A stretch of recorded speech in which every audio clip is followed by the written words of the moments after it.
ya. Sudah Ya. sejauh mana nih Pak? Kan kita banyak planning-planning yang dilakukan di 2025 so far untuk materials ini ya, untuk komoditas bauksit ini ya di 2026 ini seperti apa? Karena dengar-dengar begitu ya bahwa pembangunan smelter bauksit ini tidak semulus nikel katanya. Apa faktor penghambatnya nih Pak dari sisi industri? Ya, saya kira kalau soal penghambat saya kira sudah sering saya sampaikan. Tapi saya tidak selalu mengulang-ulang lah, hambatan-hambatan itu kan selalu akan kita lalui ya. Betul. Dan hambatan-hambatan itu sebagai opportunity ke depan. Nah, masalahnya bahwa kalau kita mengatakan bahwa sekarang sudah banyak kemajuan, saya kira sangat tepat. Hanya kemajuan-kemajuan itu kan tentu harus dibarengi dengan semua aturan-aturan yang memang mendukungnya. Bahwa bauksit sekarang sudah mulai terlihat geliatnya, itu jelas terlihat karena memang ini akan menjadi primadona baru ya. Karena bauksit cukup besar cadangannya dan kita juga berharap bauksit akan menjadi sokoguru ekonomi Indonesia. Hanya sekarang masalahnya bahwa kenapa ditanyakan, kenapa kok sekarang masih tertatih-tatih gitu. Tertatih-tatih ini masalahnya kan memang sangat berbeda ya kalau dengan nikel. Saya selalu katakan bahwa lahan yang dibutuhkan cukup besar. Itu juga masalah lahan tidak semudah yang kita bayangkan.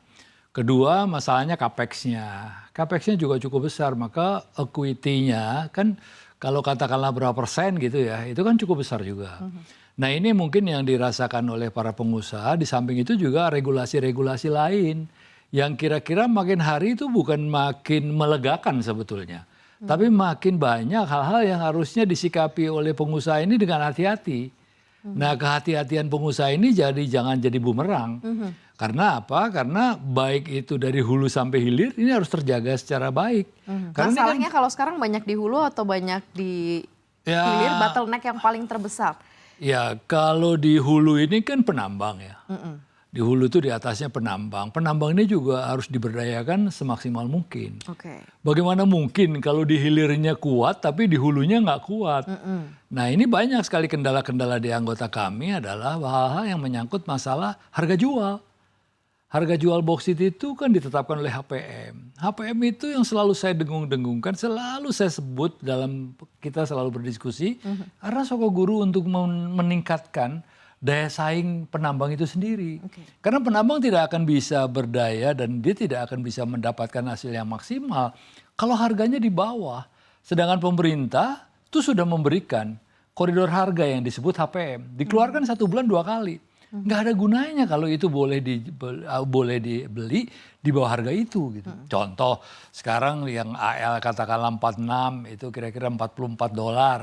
Tapi refinery hanya mau beli 30 gitu. Kan selisihnya $14. $14 itu bayar royaltinya harus APM loh. Kan kasihan sih pengusaha. Belum pajak-pajak lainnya yang terkait dengan itu. Misalnya PBB dan lain sebagainya. Sangat berat. Kalau berat dalam arti bukan produksinya ya. Tapi aturan main yang melingkari pengusaha itu. Harapan kami dari hulu sampai hilir itu terjaga seluruhnya. Jangan sampai supply-nya nanti akan makin lama makin berkurang, kita import dari luar.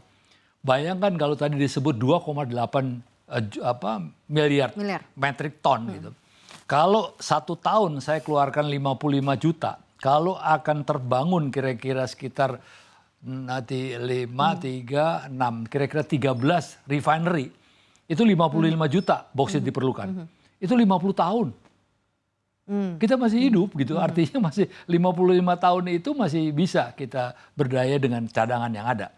Beda dengan komoditas lain belum tentu loh. Artinya bisa udah habis gitu, karena banyaknya refinery, penambangnya juga banyak, habis. Kita enggak. Nah kita harus tata nih. Kita tidak boleh lebih dari 55 juta. Karena apa? Kita pernah ekspor 55 juta. Jadi 50 juta itu kita ambil pagunya ya nggak boleh lebih. Nah ke sini tinggal produksi-produksi setiap perusahaan refinery itu mungkin ada yang 2 juta, ada yang 3 juta. Jumlahnya nggak boleh lebih dari 17 juta. Output aluminanya, sehingga kalau kali 3 itu kira-kira sekitar 55-an lah. Gitu. Kalau di hilirnya seperti apa? Kan kalau serapan produk dari bauksit sendiri, misalnya di hilirnya sendiri kan ada aluminium dan lain sebagainya, itu kan sebenarnya cukup banyak begitu kan dari sisi. Nah ini kalau tadi kita bicara di hulu ada bottleneck soal penambang ya. Kalau di hilir so far sejauh ini seperti apa, Pak? Kalau di hilir kalau sudah selesai jadi alumina, jelas itu satu hal yang sudah bisa dijual. Alumina ini kan soal harga aja. Yes. Harga sekarang kan dari aluminium ke alumina kan itu satu inline ya terhadap boksit. Ini saja sebetulnya sudah ada jarak yang cukup jauh.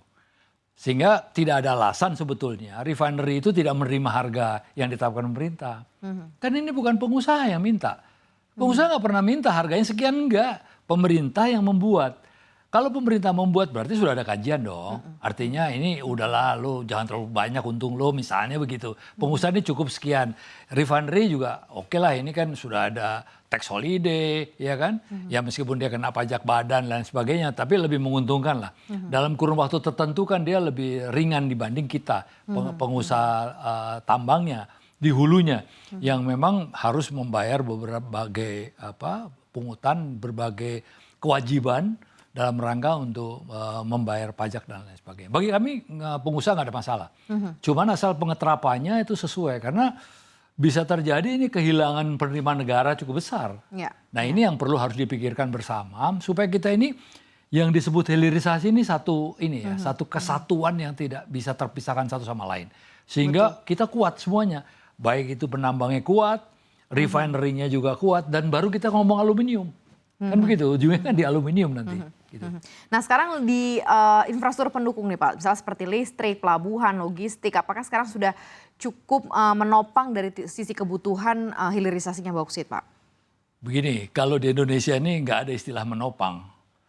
Kalau saya belajar dari Cina itu ada satu area, you bangun di situ, gue yang siapin semuanya.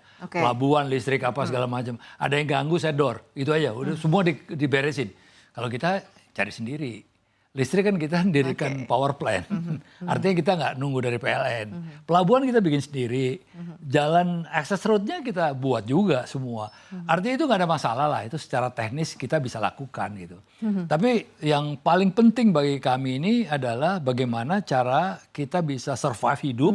Kita bisa berdaya, kita punya daya saing. Dan kita bisa meningkatkan kualitas.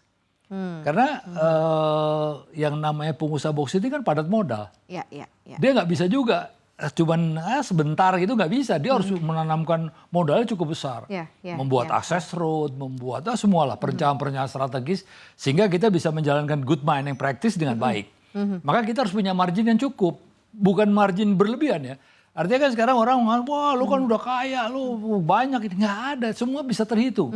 Berapa produksi cost kita, berapa kita jual, berapa yang kita punya selisih. Ya kalau selisihnya itu tipis ya orang nggak ada yang berani lah. Risikonya, saya kan selalu mengatakan pengusaha bauksit atau pengusaha tambang itu jantungnya harus 3 loh. Karena kaget-kagetan mulu setiap hari. Satu nggak cukup, 2 nggak cukup, 3 ya Pak Ron. Bangun tidur kaget, ada aturan baru. Bangun tidur ada aturan baru, nggak apa-apa, resiko.